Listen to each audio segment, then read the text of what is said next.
Hey folks, if you're joining, we talked about reconnaissance and setting up the car and getting it ready and getting it through scrutineering and basically the first day of Rowie in the last video. And so this video we're going to talk about sort of that night and when our weekend started falling apart.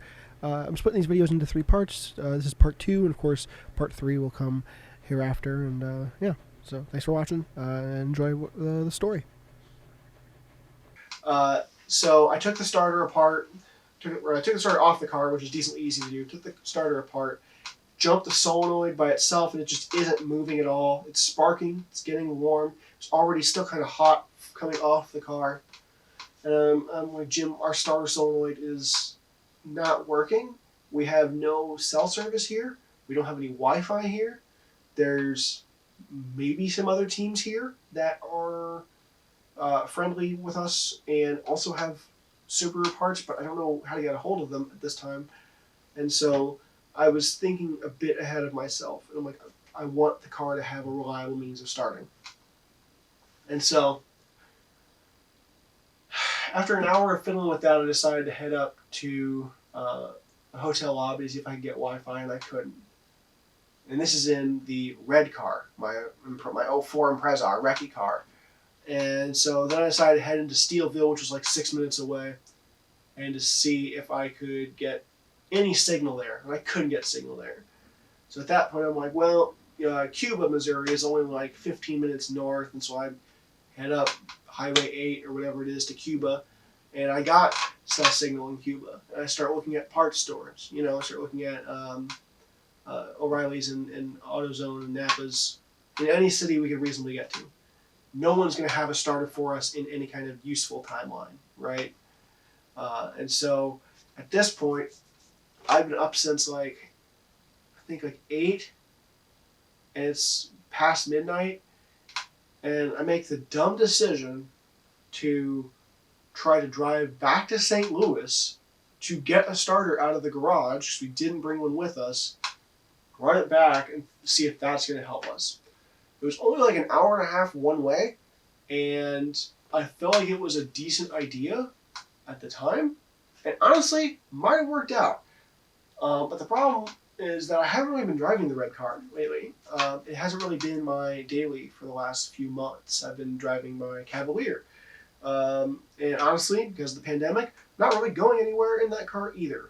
And so I forgot some of the idiosyncrasies with driving it.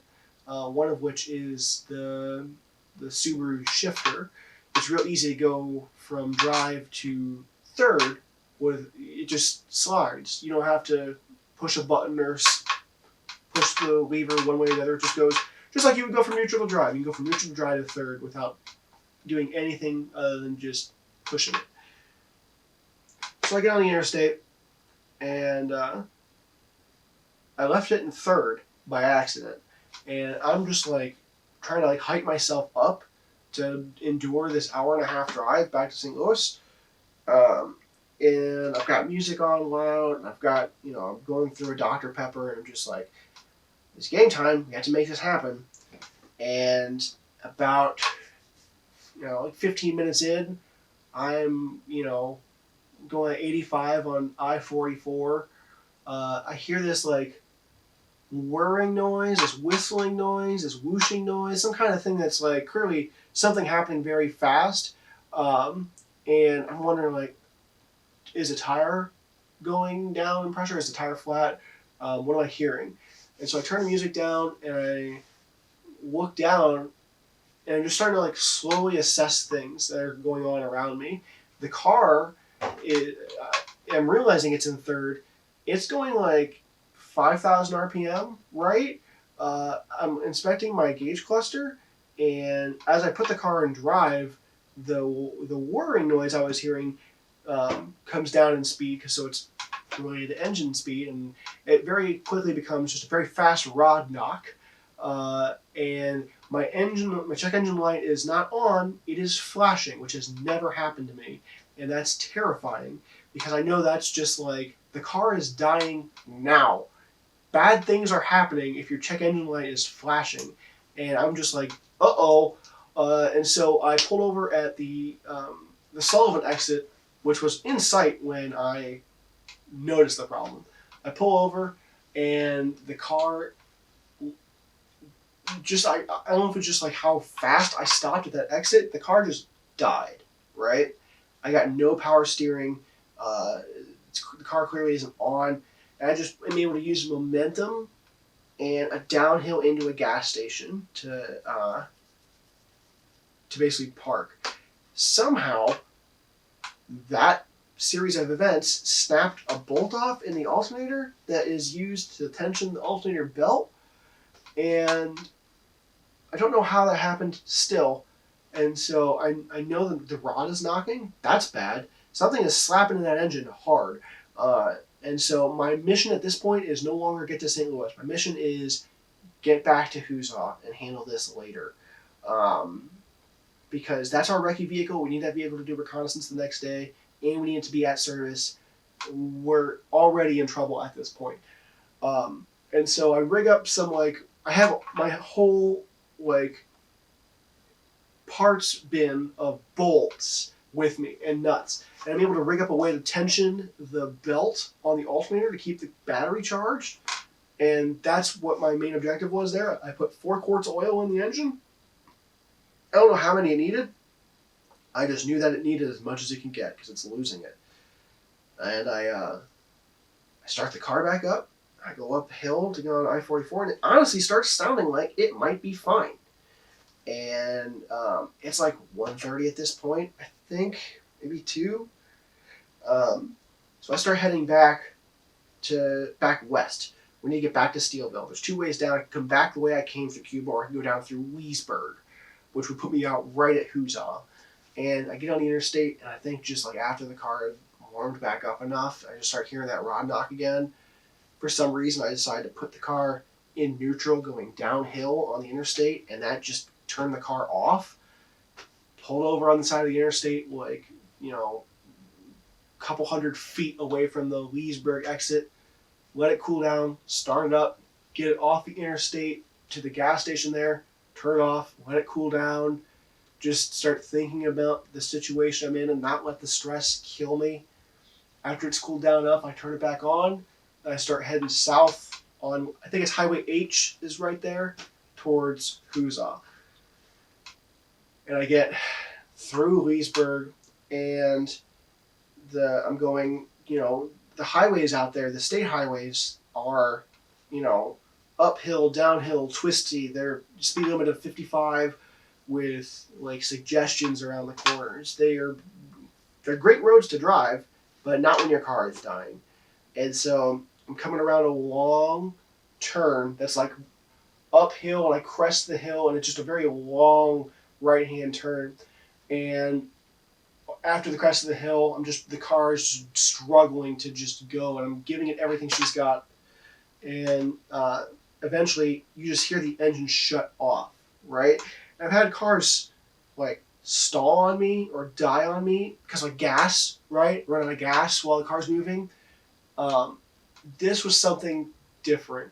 I don't know what happened, but I basically used momentum I had left. I found a patch of gravel to pull over on because everything else, there's no shoulder. It's just grass. So I found a gravel patch to pull over, sat there, and just started thinking about the predicament.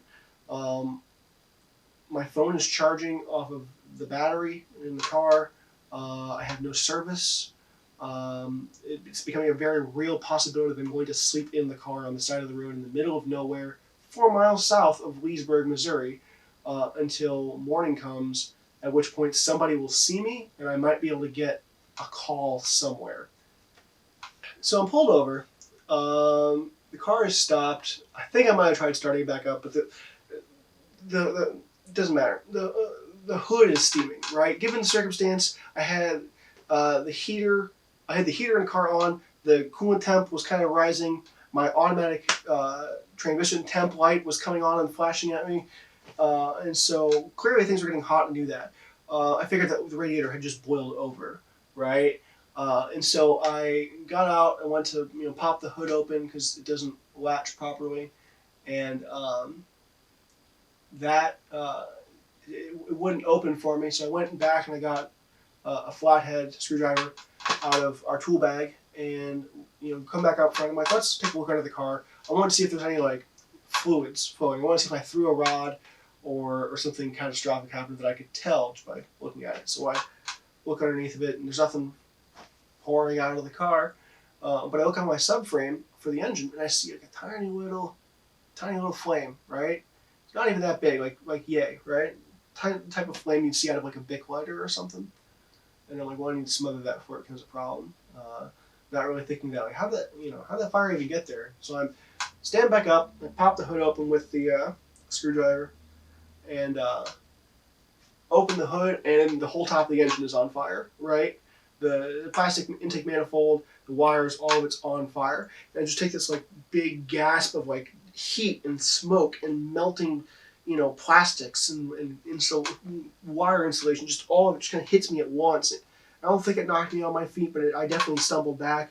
And so then I grab the cooler that's still in the car. It has ice in it and water in it. And I decided, use that. And I grabbed it, run back out. The hood's still closed. I poured it on the hood, thinking maybe the water will drain down, and maybe the ice will cool down the hood enough to just so that the fire decides, no, I'm good. I quit. It's too cold for me anyway. I'm out of here. That's not how fire works. And maybe when you're in a panic state, you don't think about how fire works, which is, now that I've said that, not good.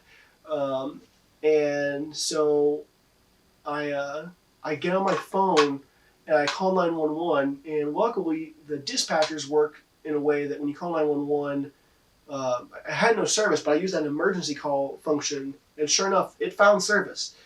And they got me, I don't know where the dispatcher was, but when I said Leesburg and Highway H, they knew what it was, and they were able to get people out to me. And so they're keeping me on the line just to make sure I'm safe and alive or what have you, and trying to get as much details out of me as possible. And so I have my phone in one hand, probably my left hand actually, if I'm being anatomically correct.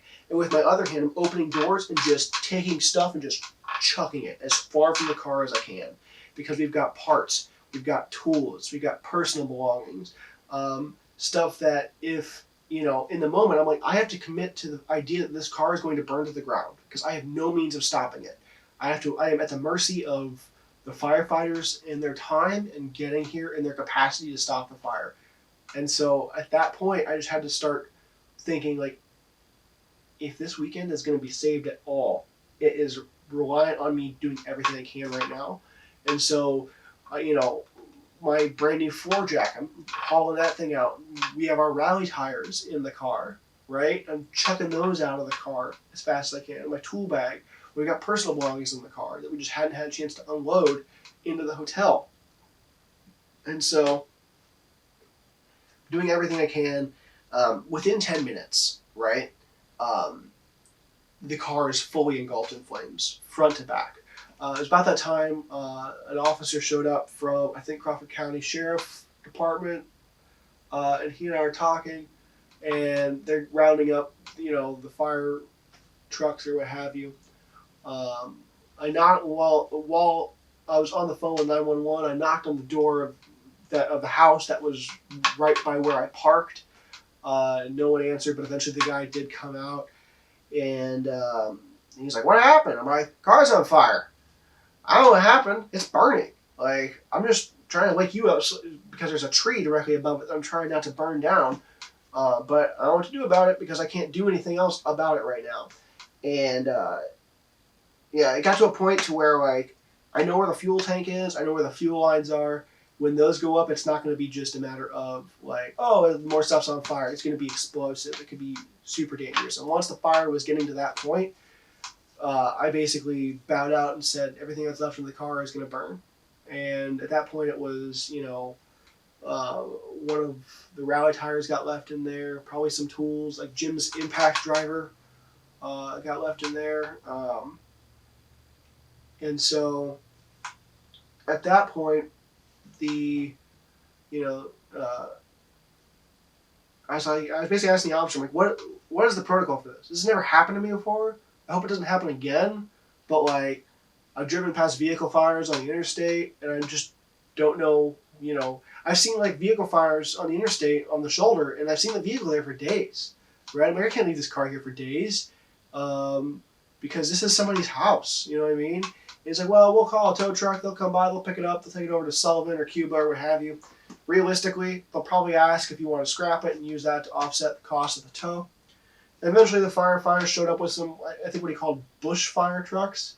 They're just really big, like F-350 type trucks with a giant water reservoir on the back and a pump. They just started hosing it down, and eventually they put out all the fire, and it was just a matter of keeping it, keeping water flowing so that way, I guess it didn't start fire again. When that stuff goes, it goes up. I feel like almost every fluid in a car is flammable except for antifreeze, and a lot of it's pressurized, and a lot of it's contained in containers that would pressurize if it caught fire. The tires went off like gunshots when they finally exploded, and so but by the time it was finally put out, like you could tell it was a car. There was still like some paint left on it in some places where it didn't get hot enough to melt the paint, but like there was obviously no salvaging it, so they called the tow truck and they winched it onto a flatbed and they scooped up all kinds of metals that were underneath of it as if it might be valuable, and they basically traded me the scrap value of the car for the cost of the tow. It's like 3:30 or 4 in the morning at this point. Jim hasn't heard from me since I said I'm going into town to try to find service, right? So I don't even know what he's thinking. Miraculously, calling 911 got me cell phone service, so I was able to get in the group chat for the rally drivers and call Jim and leave a voicemail and be like, hey, awful things are happening to me right now. Can anybody help tomorrow morning? See if we can make this happen still. And so the sheriff's deputy or what have you gave me a ride back to Huza with everything I could keep on me. And so I had, a couple Jim's camera bags and some other stuff that I grabbed out of the car.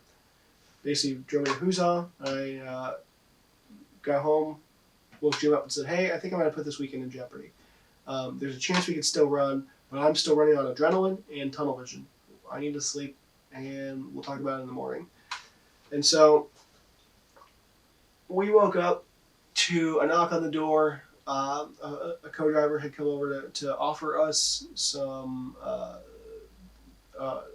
He offered us the book to write notes in that Cooper Auto Works puts out, and so that helped a lot. So they dropped off that book, and I decided I was going to wake up and put our starter back together and see if that did anything for us. And sure enough, after having sat out in the cold all night, putting that starter back together, putting it back on the car started up just fine. Started up just fine all day. And so we drove up to the hotel lobby where we got Wi-Fi and started talking to people. Basically asking around saying, hey, this is the situation we're in. Who can help us? And a lot of people were willing to help.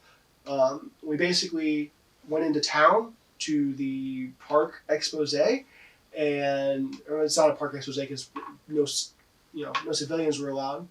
But we basically said, a handful of teams offered their notes for Saturday, basically saying we did the work for these notes, but we're willing to let you copy them if it means you'll get to race tomorrow, right? That was the only problem, right? Well, it wasn't the only problem. Our freaking car burned to the ground. But that was the biggest logistic concern, was that we didn't have time to go out and survey the Saturday stages. And so we'd be running them blind. And so at first I'm like, that's detrimental, right? And it would be to a team that's reasonably trying to make an actual competitive effort, right? At that point, we knew for a fact that the rally car not only needed to survive, but it needed to survive in some capacity that could take both Jim and I back home along with all of our stuff. And so we knew at that point we needed to dial it back from where we thought we were going to be, right? And so even if we couldn't get notes, we could still run based on the tulips they give us in the route book. So one way or another, we were going to be able to figure out the notes for the next day. But our immediate concern was we needed to find a place to set up our stuff, what stuff we had left. We needed to find a place to basically call service, and we needed to make sure that we had everything we needed in order to make this happen. And so we put the race cars or the race tires on the car. We found a place behind Chuck Surdike's service area that they were willing to lend us, just put our jacks, our stands, our tarp, and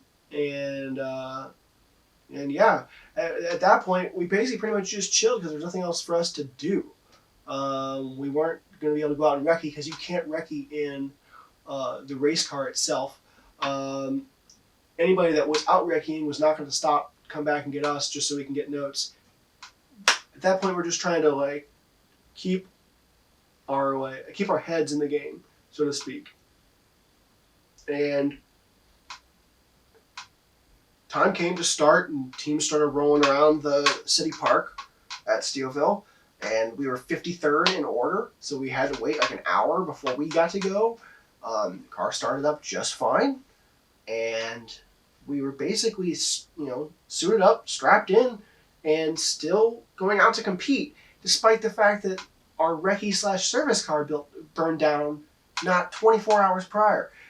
It was a really weird feeling because it felt incredibly normal. It felt incredibly routine, despite the fact that, one of my cars just burned down. And that feeling wouldn't have been possible, I don't think, without the help of all the other rally teams that were willing to come forward and give us some reassurance that, obviously that thing that happened was awful, but if there's a chance that we can still make you compete, we're going to make it happen. Because, 100 Acre Wood 2019, Stage 3, we passed Ken Block on stage. He had broken down. Did we beat Ken Block? And, you could say yes, but the answer really is no, right? I want to be able to, one day down the road, I want to beat Ken Block on my own merit, not because he crashed out or wrecked out. And that goes for anybody else, right? We're known for not being the fastest team, and it's important to me that we learn and we grow, and whatever victories we try to frame in the future, we're framed with our merit, not somebody else, coming up against hard times. That's not a victory, right? Because it shows nothing and reflects nothing about how we have grown, right? And so we went into this with the plans to beat a couple teams, and that was probably going out the window. But for us at this point, victory would be marked by making this happen, right? Finishing this race after that would have been the best, right? And so we're on our roads out to Stage 1 on Friday. All right, folks, that about wraps up day 2. I hate to leave you hanging there about how the race actually went now that we're past the trauma, the tragedy. But yeah, the final part, it's coming up next. And I'll see if I can't, tag them together, try to get YouTube's algorithm to recommend the next one, and we'll go from there. So thanks for watching, and we'll see you next time.